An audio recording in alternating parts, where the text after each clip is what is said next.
What's up, y'all? It's your girl Brandy from Stay Snatched, and today we're making sweet potato beef chili. I can eat sweet potatoes in just about anything. So let's go ahead and get started. First, you want to drizzle a teaspoon of olive oil in a large pot. I like to use a Dutch oven.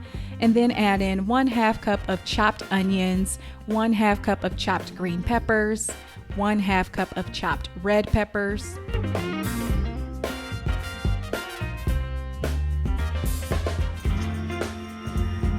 And then add a pound of ground beef.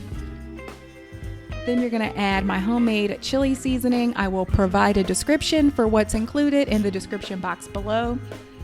And break down that ground beef. I like to use a meat chopper to do this, makes it so easily.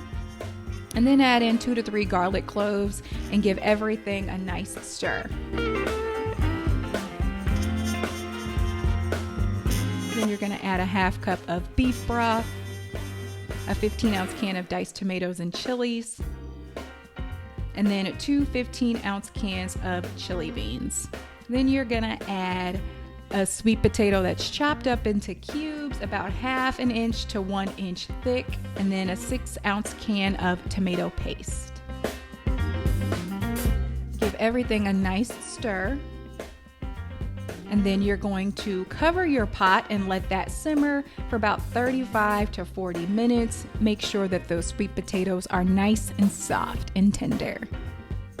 And there you have it, sweet potato chili.